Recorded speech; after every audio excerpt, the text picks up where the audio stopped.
अस्सलाम वालेकुम, कैसे हैं आप सब? उम्मीद है सब खैरियत से होंगे। आज मैं आपके साथ इस क्यूट से केक का टोटल ट्यूटोरियल शेयर करूंगी और आपको टिप्स एंड ट्रिक्स भी बताऊंगी। आपको बताऊंगी मैंने कौन कौन से मोल्ड यूज़ किए। तो सबसे पहले तो जनाब मैंने चॉकलेट फज केक था ये, और उसके अंदर से मिल्क की सोकिंग की है। चॉकलेट फज की केक की रेसिपी मेरे यूट्यूब चैनल पर मौजूद है और आप वहाँ से देख सकते हैं। उसके अलावा गिनाश की रेसिपी भी मौजूद है, वो भी देख सकते हैं आप। और ये 6 इंच के जो है पैन है 6 इंच के पैन के अंदर मैंने चॉकलेट केक की बेकिंग की है और इसके 3 मोल्ड मैंने यूज़ किए हैं। तो 3 स्पॉन्जेस थे बड़े अच्छे बड़े साइज़ के, उनको मैंने लिया था और इनको मैंने चॉकलेट गनाश से अच्छी तरह कवर किया है और इसकी जो है क्रम्ब कोटिंग कर ली है। क्रम्ब कोटिंग हमेशा जो है वो करने के बाद फ्रिज में ज़रूर रखा करें। उससे ये होता है कि थोड़ा-सा ये स्टेबल हो जाता है और जो फाइनल कोट होता है वो हम बाद में कर लेते हैं जब थोड़ा नीट हो जाता है। तो केक बोर्ड काफ़ी मेसी हो गया, ऑब्वियसली चॉकलेट केक था वो भी मैंने साफ़ कर लिया, क्रम्ब कोटिंग के बाद फाइनल कोट किया।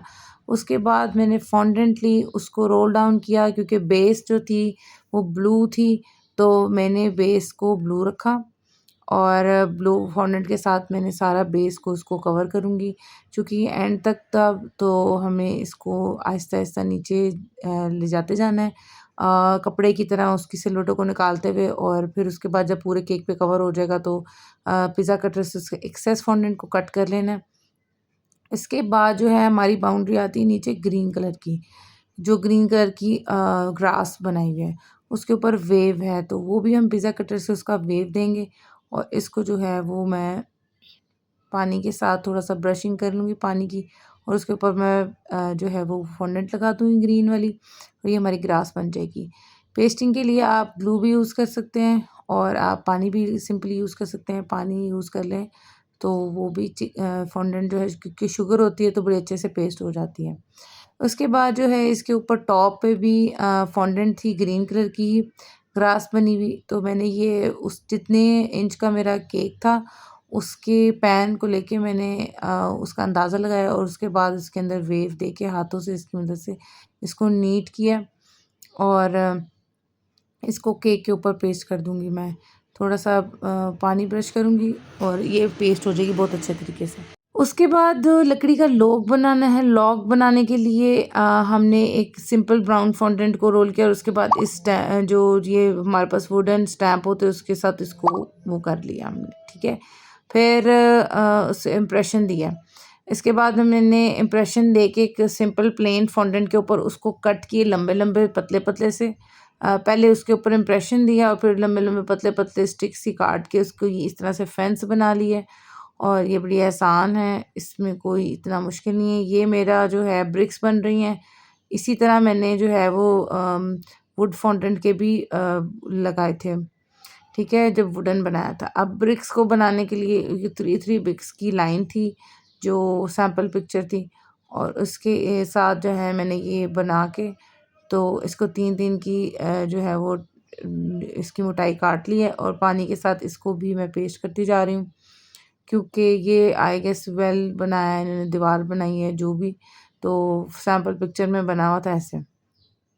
तो मैंने इसको मज़ीद जो है वो पेस्ट किया और इसको पिज़्ज़ा कटर की मदद से काट के तो इसका जो है ये वॉल पूरी कर लूँगी केक के साइड्स पे। ये मेरी वॉल पूरी हो चुकी हुई है। इसको पानी से पेस्ट करने के बाद मैं इसका नेक्स्ट स्टेप करूँगी। ये जो है एम्ब्रोज़र आपको बड़ी ईज़िली मिल जाते हैं किसी बेक शॉप से। ये मैंने काफ़ी पुराने लिए हुए हैं। ये मैंने ग्रास लगाई है और सिंपली पानी के साथ इसको रख दिया है और ये उसके साथ पेस्ट हो जाती है। कोई और चीज़ यूज़ करने की ज़रूरत नहीं है। केक के ऊपर मैंने जो है लगाई ग्रास, उसके अंदर थोड़ी थिक टूथपिक इंसर्ट कर दी ताकि वो अच्छे से स्टिक हो जाए। इसके बाद जो शॉन द शीप का केक है तो शीप्स बनानी है, तो हमने वाइट फॉन्डेंट के साथ ये शेप दे के रख ली है और वाइट फॉन्डेंट से ही मैं जो है वो क्लाउड्स बना रही हूँ और उसको साथ-साथ पेस्ट करती जा रही हूँ। तो ये कुछ टॉपर्स है ना बना के बंदा पहले रख लेता है, मगर मैं सम टाइम्स ऐसे होता है कि मैं साथ-साथ केक बनाती जाती हूँ, साथ-साथ टॉपर्स बनाती हूँ। तो ये इसलिए होता है क्योंकि केक की मोटाई चौड़ाई में ज़रा इतना अंदाज़ा नहीं होता, तो जितना केक होता है उसके हिसाब से फिर जो है वो चीज़ें बनती हैं। तो इस वजह से सम टाइम जब इतनी डिटेलिंग होती है तो मैं केक बनाने के बाद उसके साथ-साथ उसके टॉपर्स बनाती हूँ।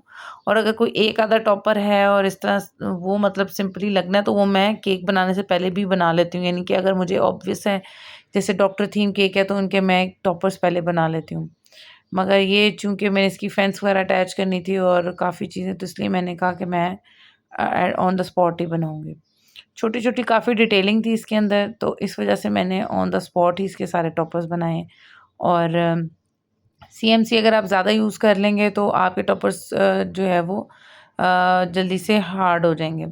ये शॉन द शीप जो है उसका हेड लगा है नीचे, और ऊपर एक शॉन द शीप ऊपर बिठानी थी लॉक के ऊपर विद द डॉग, और नीचे भी एक शॉन द शीप बिठानी थी। तो ये मैंने बना ली ऊपर वाली शॉन शीप, और एक नीचे वाली भी बना के बिठा दी है। तो साथ इसका डॉगी बन रहा है।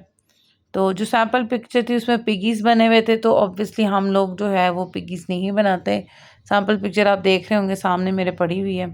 तो कस्टमर ने कहा था कि आप पिगीज़ को रिमूव करके तो आप उसके अंदर वो बना दें, शॉन द शीप ही को ऐड कर दें। अभी केक के ऊपर एक बड़ा ही डिटेलिंग में एक केक का वो था, मैट था इसे चेक में रेड एंड वाइट। तो मुझे इतना लाइक प्यारा लग रहा था, तो पहले सोचा कि स्किप कर दें, बट मैंने कहा नहीं, छोटी-छोटी डिटेलिंग से इतना फ़र्क पड़ता है। और ये मैं छोटा-सा केक बना रही हूँ जो इस मैट के ऊपर, जो इस मतलब रेड से मैट के ऊपर पड़ा हुआ था। तो पहले मैंने ब्राउन फॉन्डेंट लगाई, फिर वाइट फॉन्डेंट, फिर ब्राउन फॉन्डेंट, फिर वाइट फॉन्डेंट, उसके ऊपर जो है चेरीज़ रेड फॉन्डेंट से बनाई, और इसका एक पीस कट करके ये केक बन गया हमारा। और ये केक का एक सेपरेट पीस इसी तरह से ये डॉग के हाथ में था, बट मैंने साइड पे रखा। तो क्योंकि वो डॉग के हाथ से गिर जाना था तो मैंने इसकी साइड पे रख दिया, और ये बड़ा क्यूट सा लग रहा था केक ना। ये शॉन द शीप और डॉगी जो हैं ये अपना पिकनिक पार्टी हो रही है यहाँ पे। उसके बाद हैप्पी बर्थडे लिखना था, हैप्पी बर्थडे इब्राहिम। बच्चे का नाम इब्राहिम था। और ये हमेशा केक्स में ऐसे बनवाते हैं, और बहुत ही क्यूट केक सिलेक्शन होती है इनकी। इतना कलरफुल केक बनाने के बाद आप मुझे बताएं आपको केक कैसा लगा। एंड में शॉन द शीप के मुंह में एक चूसनी भी लगानी थी, वो भी मैंने लगा दी। अच्छा लगा हो तो ये लाइक शेयर सब्सक्राइब ज़रूर करिएगा, और कमेंट भी ज़रूर करिएगा। ये हमारे लिए छोटा-सा टोकन होता है, क्योंकि हाँ, वीडियोज़ के साथ केक को मैनेज करना बहुत मुश्किल होता है, बट फिर भी हम ये ज़रूर बनाते हैं ताकि अपने ऑडियंस को दिखा सकें कि हम कैसे केक बनाते हैं। एंड में मैंने ऑयल का ब्रश किया था ताकि जितना भी एक्सेस पाउडर हमारे पास कॉर्नफ्लोर होता है फॉन्डेंट के ऊपर, वो उतर जाए। और इसके बाद केक के इसके साथ शाइनिंग भी आ जाती है, और ये बड़ा जो अच्छा लगता है। और ऑयल आपने वही कुकिंग ऑयल जो आप आम यूज़ करते हैं घर में, वही यूज़ करना है। तो ये हमारा केक बनकर डन हो गया, कस्टमर्स को बहुत पसंद आया था। और इसको मैंने पैक किया, पैक करते हुए भी मैं जो है ना शॉन द शीप और जो हमारा डॉगी था वो थोड़ा ऊपर निकल रहा था। तो ये छोटा-सा हैक है कि विंडो को थोड़ा कट कर लेते हैं, तो वो जो आपका टॉपर होता है वो वहाँ से फिर निकल आता है। तो ये मैंने ब्लू रिबन के साथ इसको पैक कर दिया। पैकिंग बहुत मैटर करती है, और मेरी गिफ्ट पैकिंग जो होती है मेरी तरफ से गिफ्ट होती है, मैं हर केक की करती हूँ। काइंडली वीडियो को लाइक शेयर सब्सक्राइब ज़रूर करिएगा। Thank you so much. अल्लाह हाफ़िज़।